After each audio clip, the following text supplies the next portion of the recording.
Jisoo woke with a bad headache, the kind that made her want to go back to sleep. But she wasn't in her soft bed. She was on something cold and hard. It hummed with strange energy. Her eyes opened to see darkness broken only by blue lights on what looked like a ceiling. This wasn't her small apartment in Seoul. Fear shot through her body as bits of memory came back. Walking home from her night job at the hospital, a bright light from above. The feeling of being lifted up into the air. Then nothing. Jisoo tried to sit up, but her body felt heavy, like the air itself was pushing her down. When she finally managed to sit, she saw she wasn't alone. Strange figures moved in the shadows, tall, thin beings with skin that shone like silver in the blue lights. Their eyes were big, completely black, and seemed to swallow light instead of reflect it. "Hello," she called out, her voice bouncing off the metal walls. "Who are you? Where am I?" The figures stopped moving. Then all turned to her at the same time. One came closer, moving with a grace that seemed impossible for its thin body. When it spoke, Jisoo heard nothing with her ears, but felt words forming right in her mind. Asterisk, you are awake, human. That is not expected, asterisk. Who are you? Jisoo asked again, her voice shaking with fear. Asterisk, we are the Na'vi. We have been watching your kind for many cycles. You are the first to wake up during travel, asterisk. Jisoo looked around and saw what looked like clear containers along the walls. With horror, she realized there were other humans inside them, floating in a blue liquid, all asleep. Why are you taking us? Where are you taking us? She demanded, finding strength in her anger. The beam tilted its head, the movement strangely human despite how alien it looked. Asterisk, your kind is special. We want to understand. You will be studied, then returned. Most never remember, asterisk. Jisoo was a nurse. She knew what being studied meant: tests, samples, maybe even cutting her open. Fear changed to determination. She wouldn't be just another test subject. My name is Jisoo Song. I am a person, not something to study, she said firmly. And I want to go home. The alien seemed surprised by how strong she was, or maybe that she could talk back at all. Jisoo saw other beings now gathering, watching them with clear interest. Asterisk, interesting. You feel fear, yet you speak with power. This is the puzzle we want to solve, asterisk. Before Jisoo could answer, a violent shake ran through the ship. Alarms started, high sounds that hurt her ears. The Na'vi scattered in what looked like panic. Asterisk, defense systems on. Unknown ship coming. Crash coming. Asterisk. Another violent shake threw Jisoo to the floor. The containers holding the other humans cracked, the blue liquid spilling onto the metal floor. Red emergency lights came on, making everything look blood-colored. Jisoo crawled toward the nearest container, where a young man was starting to wake as the liquid drained away. She had to help them. She had to find a way to get everyone home. But home suddenly seemed very far away as a huge impact hit the ship, throwing Jisoo against the wall and into darkness once more. As she blacked out, one thought stayed clear. Whatever happened next, she would not be a helpless victim. She would fight. She would survive. And somehow, she would find her way back to Earth. When Jisoo woke up, the world around her had changed. The sleek metal inside of the Na'vi ship was gone. Now she was in a big space, with walls made of deep purple crystal that seemed to glow from inside. The air felt thick, almost like water in her lungs, but somehow she could breathe it. She was lying on a platform made of the same crystal, with beams around her that were not like the Na'vi at all. These creatures were wide and strong, with skin like copper and 4 arms that ended in hands with too many fingers. Their faces looked almost like lizards, with up and down pupils and yellow eyes. She wakes, one said in a voice that sounded like rocks grinding together. Unlike the Na'vi who spoke in her mind, these words came through the air, though the mouth movements didn't match the sounds Jisoo heard. Jisoo tried to sit up, but found she couldn't move. Something she couldn't see held her down. Who are you? What happened to the others? A different being stepped forward. This one wore fancy armor that seemed to flow like liquid metal over its body. I am Daktu, war leader of the Krell Empire. We caught the Navi ship carrying you and your kind. The Navi are collectors. They take samples from all over the galaxy for their studies. The other humans? Jisoo asked with worry. Safe, Daktu replied. Unlike the Navi, we do not test on thinking beings. It breaks the galaxy rules. Jisoo felt better hearing this, but still didn't trust them. If you're not going to test on us, what do you want? Daktu made a sound that might have been a laugh. Direct. Humans always are. We caught the Navi ship because taking thinking beings without asking is not allowed. We planned to send you back to your world. Planned. Jisoo caught the past tense. What changed? The invisible force holding Jisoo suddenly let go. She sat up, rubbing her wrists and looking around. She counted 5 of the copper-skinned aliens in the room. The Navi ship was damaged when we took it, Daktu explained. Their space-bending drive broke. We are no longer in your galaxy, or even your universe. We are in what your scientists might call a pocket space, a place between realities. Jisoo felt dizzy trying to understand this. Can we get back? Maybe. Our scientists are working on it, but there is another problem. Daktu waved his hand, and a picture appeared in the air. Jisoo saw Earth, but around it was a web of glowing lines that hadn't been there before. When the Navi drive broke, it made a space-time crack. Your Earth is now inside a barrier. Nothing can go in or out. Your people are trapped, cut off from the rest of the universe. Jisoo stared at the image, trying to understand what it meant. Her family, friends, everyone she knew, trapped in a bubble, not knowing that the universe beyond had been cut off. How long will this last? She asked. Unknown. Maybe hundreds of years. Maybe forever, Daktu said in a serious voice. But there is hope. The Krell have found a link between you, just you, Jisoo-song, and the barrier. Something in your blood code, maybe, or in your brain patterns. You might be the key to breaking through. Me? I'm just a nurse from Seoul. There's nothing special about me. Daktu made that grinding laugh again. The universe rarely makes mistakes, human. You were on that ship for a reason. Now you must decide. Will you help us try to fix the connection to your world? It will be dangerous, and we don't know if it will work. Jisoo thought of her parents, her younger brother, the sick people she cared for at the hospital.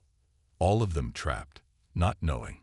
I'll do whatever it takes, she said firmly. But first, I want to see the other humans who were taken. The room beyond the door opened into a huge hall where the crystal walls went up hundreds of meters, meeting in a dome that showed the swirling chaos of space beyond. The view was both beautiful and scary.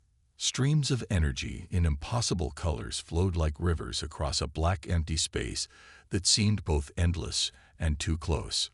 Below this sky view, 7 humans stood in small groups, their faces showing the same mix of fear, wonder, and confusion that Jisoo felt. They turned as she entered, hope lighting up their faces. Another one, said a tall man with wide shoulders and short hair. He walked up to Jisoo with careful hope. I'm Ta-won. I was in the army. These aliens grabbed me during a camping trip. Jisoo told him her name, then met the others. Ha-in, a university teacher of physics. Da-hyun, a high school student who had been taken from his bedroom. Mae-rae, a grandmother who had been working in her garden when the Navi took her. Jun-ho, a cook. Yun-seo, who made computer programs. And Sung-min, a worker who built buildings. They told me I might be able to help get us home, Jisoo explained after they had all shared their stories. Something about a link with the barrier around Earth. Ha-in nodded thoughtfully. The war leader told me something like that too. It seems each of us has something special the Krell think might be useful. Useful for what? Da-hyun asked, his young face tight with worry. I just want to go home. My parents must be so worried. Mei Ray put a hand on the boy's shoulder. The way these Krell explain it, time moves differently here. What feels like days to us might be only moments on Earth. Or hundreds of years, Jun-Ho added darkly. They're not very clear about that. Before they could talk more, Daktu came in with several other Krell. Behind them floated what looked like boxes of equipment. Your Earth exists in a changing time state, the war leader explained, seeming to have heard their talk. We cannot say exactly how time flows between spaces, but we must act quickly. The barrier is getting stronger. The Krell set up their equipment in the center of the hall, strange devices that seemed to fade in and out of sight as Jisoo watched. Each of you has a special pattern, Daktu continued. Together, you may be able to make a sound that could break the barrier. And if we don't? Taiwan asked, his army training clear in how he stood, alert, ready for trouble. Then Earth stays cut off forever, and you stay here, with us. The meaning hung heavy in the air. Jisoo looked at the faces of her fellow humans, strangers hours ago, now the only link to her home world. What do we need to do? Jisoo asked, stepping forward. Daktu turned on one of the devices, creating a picture in the air of 8 twisting energy patterns. These are your brain energy marks, each different but able to work together. You must learn to make them match on purpose. And how exactly do we do that? Hayan asked with doubt. Through the crowd of minds, another Krell said, bringing forward what looked like a circle made of the same purple crystal as the walls. An old technology of our people. It lets minds connect, to share thoughts and memories. Worried whispers spread through the group. You want us to? What? Join minds? Yun Seo asked in disbelief. It is not without risk, Daktu admitted. Minds not used to such connection can get lost in each other. But it is the only way to get the matching we need. Jisoo studied the crown, then looked at her fellow humans. They were all strangers, with their own fears, secrets, and wishes. The thought of letting them into her mind, or entering theirs, was terrifying. Yet what choice did they have? I'll go first, she said, stepping forward. The others looked at her with respect and relief. Weeks passed in the Krell home, or what felt like weeks to Jisoo and the others. Time moved strangely in this pocket space, making it hard to know how many days had gone by. The 8 humans had their own living rooms in a part of the big crystal building, but they spent most of their waking hours in what the Krell called the Harmony Room. Under the guidance of Krell teachers, they learned to use the crown of minds with growing skill. What had first been overwhelming, the flood of others' thoughts and memories, slowly became easier, even comfortable. They found they could choose what memories to share, creating a mind space where all 8 existed at the same time while still keeping who they were. Focus on the sound, said Venra, their main teacher, a female Krell with unusual gold marks on her copper skin. Feel the vibration of each other's minds, then make your own match. Jisoo had become their unofficial leader, her natural caring making the mind connections easier for her than the others. She helped Da-hyun, who had the most trouble, his young mind still growing and easy to overwhelm. Think of it like the heart machines at the hospital, she told him during one hard session. Everyone has their own rhythm, but we need to sync the beats. Today's training was harder than before. All 8 sat in a circle. The crown passed from one to another quickly, each wearing it for only moments before passing it on. The goal was to keep their group mind, even when the crown was not physically connecting them. Again, Venray ordered after the 5th failed try. You must hold the connection through the changes. We're trying. Taiwan growled, frustration clear in his voice. Maybe if you explained better what we're supposed to be doing. No explanation can teach this. Venra cut him off. It must be felt, not understood. Jisoo wiped sweat from her face. These sessions left them all tired in body and mind. Let's try something different, she suggested. Instead of each focusing on keeping our own connection to the group, what if we all focus on connecting to just one person? Like a wheel with spokes, Yun Seo said, The computer expert quickly getting the idea. Exactly, Jisoo nodded. And I think that person should be Myray. The grandmother looked surprised. Me? Why not you? You're the strongest with the crown. Because you're the calmest, Jisoo explained. Your mind doesn't race like mine or Hayan's. You don't have Taiwan's army defenses or Dahyun's teenage feelings. You've lived a full life and accepted its joys and sorrows. Your mind is like a still pond. Myray smiled at this, touching the small necklace she always wore, a family treasure with photos of her grandchildren. I'll try my best. They put Myray in the center of their circle. This time, when the crown began its journey around the group, each person focused not on keeping connection with everyone, but only on keeping connection with Myray. She, in turn, focused on staying open to all of them. To Jisoo's surprise, it worked. As the crown moved from person to person, the mind link stayed intact. Myray became their anchor, their shared point in the sea of consciousness. Venra watched with approval. You adapt. Good. Different, but effective. After the session, as they rested in their common room, Hayan came to Jisoo with a troubled look. Have you noticed something strange about these training sessions? The physicist asked quietly. Jisoo had. They're pushing us harder than needed just to break through a barrier, she confirmed. There's something they're not telling us. And have you seen the way some of the Krell look at us? Not like Venra or even Daktu, but the others. Almost like fear. Before they could talk more, a noise started in the hall outside. They went to look and found Sungmin facing a Krell guard, his face red with anger. I saw another human, he said loudly. Through that door. Someone not from our group. The guard said no, but Jisoo could feel the lie coming from the alien, a new skill from their crown training. He's telling the truth, Jisoo said firmly, stepping forward. We want to see this other human. They stood face to face until Daktu arrived, called by the noise. It is true, the war leader admitted with clear unwillingness. There is another human here. She came many time cycles ago, long before your group. We want to meet her, Taiwan demanded, his army manner making him look strong even though the Krell was much bigger. After thinking for a moment, Daktu nodded. Maybe it is time. Follow me. They were led deeper into the building than they had ever been allowed to go before, through halls where the crystal walls grew darker, almost black. Finally, they'd reached a room unlike any they had seen, round with a dome ceiling that showed not the chaotic empty space outside, but what looked like a star map. In the center sat a woman, cross-legged on a floating platform.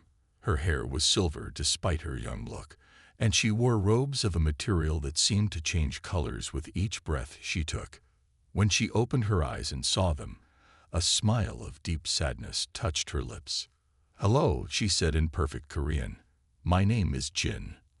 I've been waiting for you for a very long time. How long? Hayan asked. Jin's smile deepened. By your earth counting. About 300 years. This news shocked them into silence. 300 years, yet she looked no older than Jisoo. The void changes time's flow, Jin explained, standing gracefully from her sitting place, especially for those who have mastered certain skills. Why are you here? Jisoo asked. Were you taken by the Na'vi too? No, Jin said, walking slowly toward them. I came willingly. As volunteers for a test. 100 humans looking to go beyond the limits of our kind. What happened to the others? Myray asked gently. Jin's face clouded. They are gone. Failed changes, mind breaks, or simply faded away as the centuries passed. I alone remain. Changes to what? Dahyun asked. Instead of answering, Jin raised her hand. The star map above them moved, zoomed in until it showed Earth, but an Earth surrounded by a shimmering barrier, just as Daktu had shown them. That barrier is not the result of an accident, Jin said quietly. It is a quarantine, and you 8 may be the last hope of breaking it, of bringing humanity back to the greater universe. But first, you need to understand what you're truly training for. She turned to Daktu, who stood watching with an unreadable face. They're ready to know the truth now, war leader, about what they're becoming, about what I've become, and about what waits if they succeed. The Krell have not been entirely honest with you, Jin said, her voice soft yet commanding. The barrier around Earth was not created by the Navy ship's damaged drive. It was made on purpose 3 centuries ago by a council of advanced species called the Galactic Conclave. Why? Demanded Tawan. What threat could Earth possibly be to advanced alien civilizations? Jin's eyes seemed to look through them, beyond them. Not a threat you've made, but one you might. Human potential is unique in the galaxy. Dangerous, some believe. Hayan frowned. I don't understand. We are far behind these aliens in technology. Technology is not the worry, Daktu said. It is what your kind might become. The human brain, your mind. It has qualities we have seen in no other species. Jin nodded. The test I joined was to explore those qualities. 100 humans, training with methods like what you've been learning, but over centuries instead of weeks. We wanted to understand what humanity might grow into, given the right conditions. And what did you find? Jisoo asked, though something in her already knew the answer, had perhaps known it since the first time they used the crown. In response, Jin closed her eyes. The star map above them suddenly grew larger, more detailed, more bright. Then Jisoo realized with shock that she wasn't just seeing the map. She was feeling it, experiencing each star system as if she were actually there. She could sense the pulse of alien worlds, the slow dance of space bodies, the very fabric of space-time. Jin is doing this, Hayan whispered in awe. Somehow, she's connected to everything. Jin opened her eyes, and the vision faded.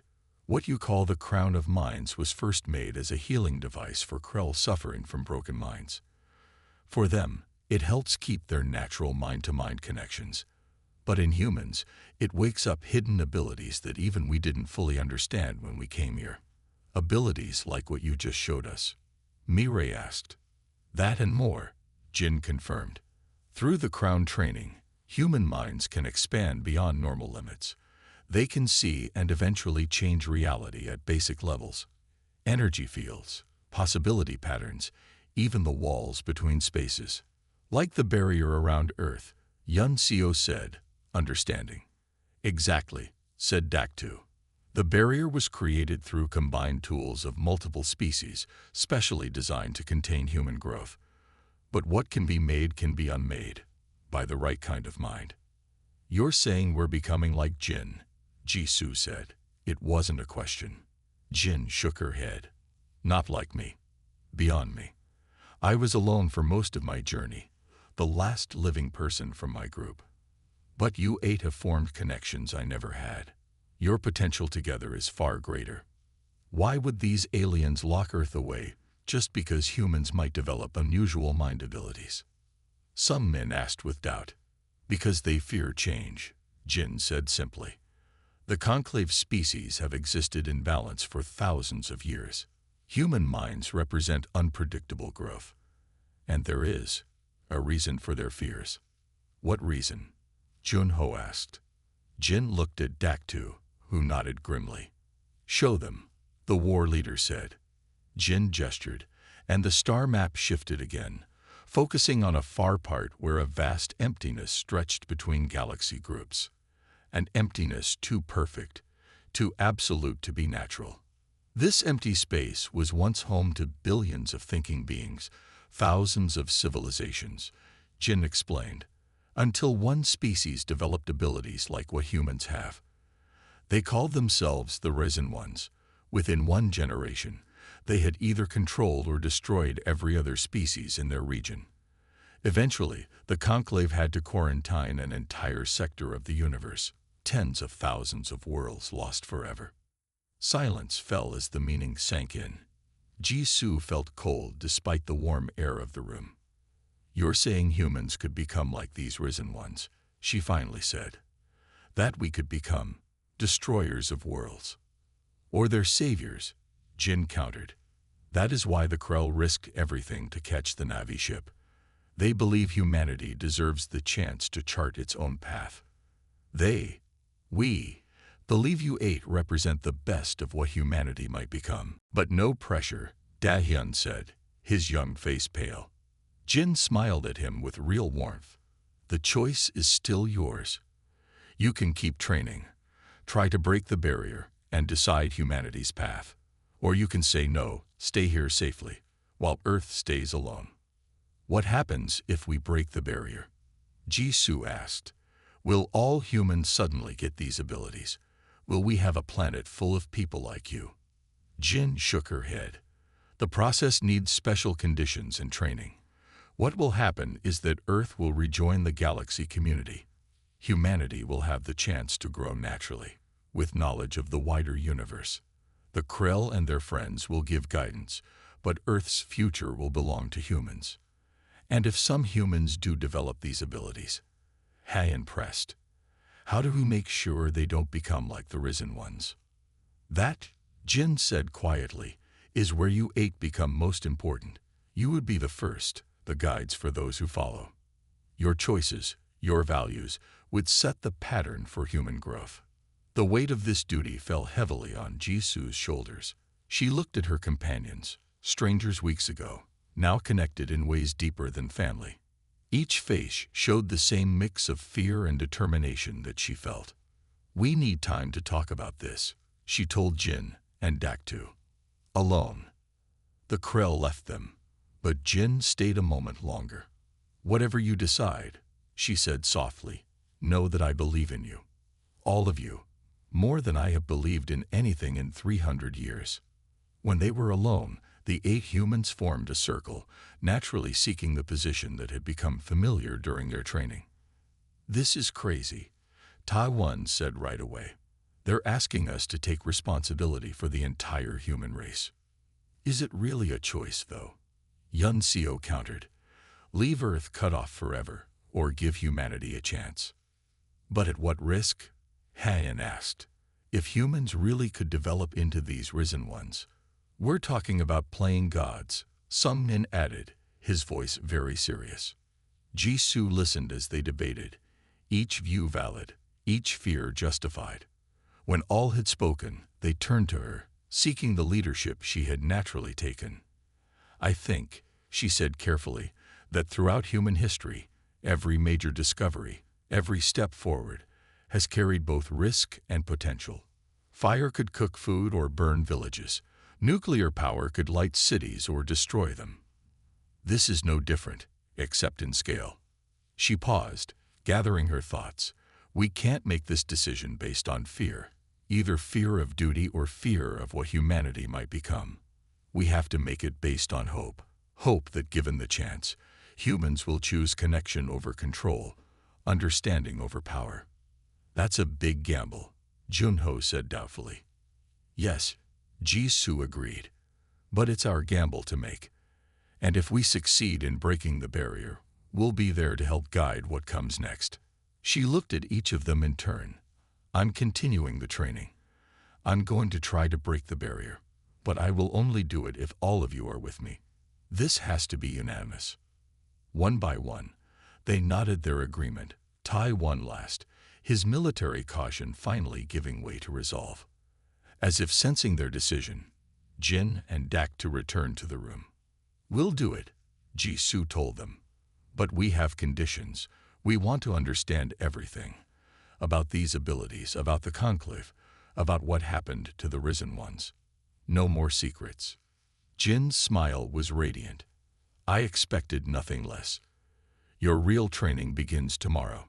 What you've experienced so far has merely been preparation. The real training, as Jin had promised, was nothing like what came before. Where the Krell had taught them to join their minds for short times through the crown, Jin taught them to maintain connection without it. Where they had learned to share thoughts on purpose, now they learned to exist in a state of partial joining. 8 separate minds flowing into and out of each other like streams into a river. The crown is a tool, but in the end it becomes a limit, Jin explained as they sat in a perfect circle in what they now called the change room. True growth of mind cannot depend on outside tools. Days blurred into weeks as the training got harder. Each session left them more connected than the last, their individual minds slowly becoming parts of a larger whole. They began to finish each other's sentences, to know each other's thoughts without trying. Being close to each other became less necessary. They could keep their mental connection across growing distances. These changes came with costs. Each of them went through times of identity confusion, moments where they forgot which memories belonged to whom. Dahyun suffered the worst of these, his younger mind more flexible, but also more open to harm. "I can't remember my mother's face," he cried one evening as Ji-soo comforted him. "I keep seeing Mirai's daughter instead." "Focus on your unique experiences," Ji-soo advised, though she too had struggled with similar problems. "Your first day of school. The time you broke your arm climbing that tree. The things that only happened to you." The physical changes were equally dramatic. None of them needed as much sleep anymore. Their senses had sharpened. They could see in near darkness, hear talks through walls, feel the vibrations of the Krell ship's engines through the bottoms of their feet. Most surprising were the moments when they showed abilities similar to what Jin had demonstrated.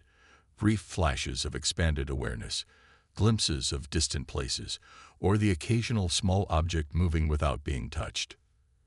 "Your minds are rewiring your bodies," Jin explained when Hayan lifted a pen without meaning to. "Brain paths connecting to energy fields. This is only the beginning." On the 30th day, by their own counting, as time continued to flow strangely in the void, Jin declared them ready for the next phase. "You've mastered connection within your group," she told them. "Now you must learn to extend your mind beyond yourselves, to connect with the fabric of reality itself." The training that followed was both more subtle and more difficult. They learned to tune their group mind to the crystal structure of the Krell home, to feel the flow of energy through its circuits, to sense the intentions of the Krell themselves. Ji-soo discovered she had a special talent for connecting with living minds. She could sense the emotions of the Krell around them, could sometimes catch pieces of their thoughts. Hayan, with her background in physics, excelled at perceiving quantum states. Taiwan's military training gave him insight into structural weaknesses and defense systems. Each of them developed special skills within their expanding abilities. "You're becoming a true collective," Jin observed with satisfaction. "Not losing yourselves, but becoming more than you were individually." But as their abilities grew, so did Ji-soo's concerns. The way the Krell deferred to them now, the resources given to their training, the increasing security around their rooms, it all suggested more was at stake than they had been told. One night, when the others were resting, Ji-soo sought out Jin in her private meditation room. "There's still something you're not telling us," she said without introduction. Jin's eyes seemed to glow in the dim light of her meditation room. "You're right," she admitted. "The conclave is coming." Ji-soo felt her heart beat faster. "Coming here. Why?" "They detected our training. They know what we're attempting." Jin stood and waved her hand. A view of space appeared, showing many ships moving toward them. "They will arrive in 3 days. They intend to stop us." Ji-soo hurried back to wake the others. When they gathered, Jin and Daktu explained the danger. "The conclave believes humans are too unpredictable to be allowed free development," Daktu said. "They will destroy this station and everyone on it, rather than risk what you might become."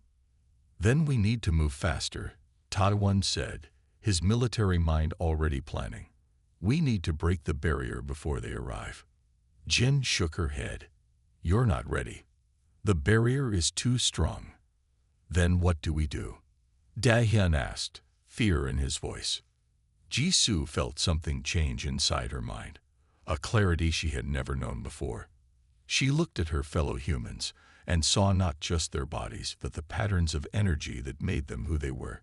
She saw the connections between them, golden threads of thought and emotion binding them together. We don't break the barrier, she said with sudden certainty. We become the barrier. The others stared at her, but Jin's eyes widened with understanding. Instead of forcing our way through, we extend our consciousness to encompass it. Jisoo continued. We don't break it, we absorb it, make it part of us. It could work, Jin whispered, but the strain would be. We do it together, Mayray said firmly, standing beside Jisoo. As one mind. One by one, the others joined them, forming their familiar circle. No crown was needed now. Their minds joined effortlessly, 8 becoming 1 while still remaining 8. We need to reach Earth, Han said. All our focus, all our energy. They closed their eyes, but in their shared mind, they saw more clearly than ever before. They saw the vast void between dimensions. They saw the shimmering barrier around Earth, pulsing with the combined technology of ancient races. They reached for it, not with hands but with consciousness, stretching across the impossible distance. The strain was immense. Jisoo felt her physical body tremble, felt blood begin to trickle from her nose, her ears, her eyes. But she also felt the others supporting her, their strength flowing into her as hers flowed into them. Time lost all meaning. They might have been there for minutes or days, but slowly, gradually, they felt the barrier respond to their call. It recognized them as human, as part of what it was designed to contain. And in that recognition lay their opportunity. Now, Jisoo whispered, though no sound passed her lips. As one, they pulled the energy of the barrier into themselves, absorbing its vast power, reshaping it with their combined will. The pain was beyond anything they had ever known, but so was the exhilaration. When the conclave fleet arrived, they found not a barrier around Earth, but a bridge made of pure consciousness, anchored by 8 humans whose bodies glowed with inner light. Daktu and the Krell watched in awe as the 8 rose into the air, their physical forms beginning to dissolve into patterns of pure energy. What are they doing? Daktu asked Jin, who watched with tears streaming down her face. Becoming, she answered simply, what I could never achieve alone. The conclave ships opened fire, but their weapons passed harmlessly through the transformed humans. Jisoo turned her attention to them, not with anger but with compassion. She could feel their fear, their rigid certainty that had calcified over millennia of unchanging existence. We understand your fear, she communicated directly to their minds. But humanity will not follow the path of the risen ones. We choose a different way. With a thought, she and the others returned to Earth, not as conquerors but as guides. They appeared simultaneously in 8 different locations around the world, their forms shifting between human and energy at will. They would not rule humanity or force their transformation. They would simply show the way, offer the choice, guide those who chose to follow. Some would call them gods. Others would call them the next step in human evolution. Jisoo, standing on a hill overlooking Seoul, smiled as she felt the others in her mind, connected across the globe yet still with her. They called us human, she whispered to the dawn, but we've become something more.